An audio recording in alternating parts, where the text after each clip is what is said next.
அனைவருக்கும் வணக்கம். மிக மிக முக்கியமான தகவலை தான் இந்த வீடியோவில் பார்க்க போகிறோம். அங்கன்வாடி பணியிடங்கள் மற்றும் சத்துணவு கூடங்களில், அதாவது ஸ்கூல்ஸில் இருக்கக்கூடிய சத்துணவு கூடங்களில் வேலை. ஸோ இது சம்மந்தப்பட்ட தகவல்களை சட்டசபையில் அமைச்சர் கீதா ஜீவன் அவர்கள் தெரிவிச்சிருக்காங்க. ஸோ என்ன தெரிவித்தாங்க, என்ன நடந்துட்டு இருக்குது அப்படின்றத புரிஞ்சுக்கோங்க. அங்கன்வாடி மையங்களில் கிட்டத்தட்ட அங்கன்வாடி மையங்களில் 7783 போஸ்டிங்ஸ் அங்கன்வாடி போஸ்டிங்ஸ் போட போகிறாங்க. சட்டசபையில் சொல்லும்போது 7900 அங்கன்வாடி பணியிடங்களும் சத்துணவு கூடங்களில், அதாவது சத்துணவு கூடங்களில் 8997 போஸ்டிங்ஸ் சத்துணவு கூடங்களில் போட போகிறோம்னு சொல்லியிருக்காங்க. ஸோ இந்த போஸ்டிங்ஸை 1 மந்த்துக்குள்ளார, ஒரு மாதத்துக்குள்ளார ஃபில் பண்ண போகிறோம் அப்படின்ற விஷயத்தையும் அமைச்சர் கீதா ஜீவன் அவர்கள் சொல்லியிருக்காங்க என்பது குறிப்பிடத்தக்க விஷயம். ஸோ இது சம்மந்தப்பட்ட வீடியோஸும் நம்ம ஆல்ரெடி போட்டிருக்கோம்.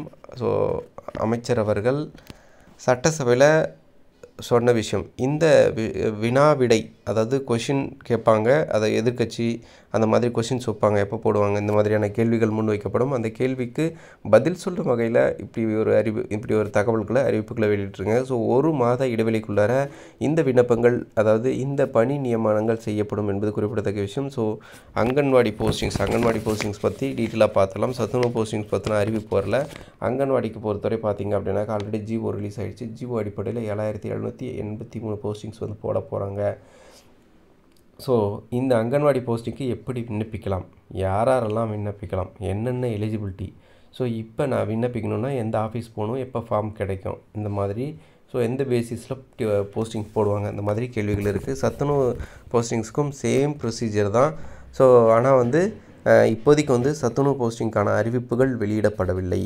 அங்கன்வாடிக்கு மட்டும்தான் ரிலீஸ் பண்ணியிருக்காங்க. ஸோ அந்த அங்கன்வாடி போஸ்டிங் பற்றின அப்டேட்டை இப்போ முதல்ல பார்த்துடலாம்.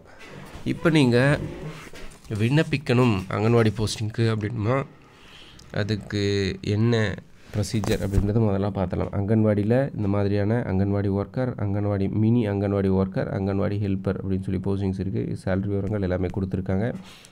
ஸோ விண்ணப்பிக்கணும் அப்படின்னாக்கா, நீங்கள் இந்த போஸ்டிங்க்கு விண்ணப்பிக்கணும் அப்படின்னாக்கா ஆன்லைனில் கிடையாது, ஆஃப்லைனில் தான். ஸோ இது இப்போதைக்கு ஜிஓ தான் ரிலீஸ் பண்ணியிருக்காங்க. இன்னும் விண்ணப்பிப்பதற்குண்டான விண்ணப்பங்கள் வழங்கப்படவில்லை. ரைட்டா? இதுதான் தகவல். ஸோ அந்தந்த பகுதியில் இருக்கக்கூடிய நபர்கள் தான் விண்ணப்பிக்க முடியும். ஸோ இன்னும் விண்ணப்பங்கள் வழங்கப்படவில்லை. ஸோ நான் இன்றைக்கி போகிறேன், ஆஃபீஸ் தான் போகிறேன், போயிட்டு விசாரிச்சுட்டு எப்படி விண்ணப்பிப்பது, அந்த ஃபார்ம் வழங்கப்படலை, இன்னும் ஸ்டார்ட் ஆகலை, டேட் எந்த தேதிக்குள்ளே முடிக்கணும், இந்த டீட்டெயில்ஸ் எல்லாமே இருக்கும். அதை வாங்கிட்டு ஒருவேளை விண்ணப்பங்கள் வழங்கப்படுற மாதிரி இருந்தால் வாங்கிட்டு எப்படி ஃபில் பண்ணணும், எப்படி விண்ணப்பிப்பது, என்ன நடந்திருக்கு, எல்லா ப்ராசஸும் சொல்கிறேன். இப்போதைக்கு அங்கன்வாடிக்கு மட்டும்தான் அரசாணை வெளியிடப்பட்டு அந்த போஸ்டிங் நிரப்பதற்குண்டான வேலைகள் நடந்துகிட்ருக்கு. இன்னும் அப்ளிகேஷன்ஸ் போட ஸ்டார்ட் பண்ணலை. நிறைய பேர் போட்டுட்ருக்காங்க, அதாவது இந்த மாதிரியான வீடியோஸ் போட்டுட்ருக்காங்க. ஸோ இன்னும் ஸ்டார்ட் பண்ணலை. நான் இன்றைக்கி போய் ஆஃபீஸ் போய் பேசிவிட்டு கன்ஃபார்ம் பண்ணுறேன். ஸோ இதுவரை இல்லை. அடுத்தது சத்துணவு போஸ்டிங்க்கு ஜிஓ கூட ரிலீஸ் பண்ணல, சட்டசபையில் மட்டும் சொல்லியிருக்காங்க. பார்ப்போம் என்ன நடக்குது அப்படின்னு சொல்லி. சத்துணவு துறையில் இருக்கக்கூடிய போஸ்டிங்ஸ் போடணும் அப்படின்னு சொல்லிட்டு நீண்ட நாள் கோரிக்கை அது. ஸோ சொல்லியிருக்காங்க, நல்ல விஷயந்தான். அதுக்கு உண்டான அறிவிப்பும் கூடிய விரைவில் வரும்னு எதிர்பார்க்கலாம். நன்றி.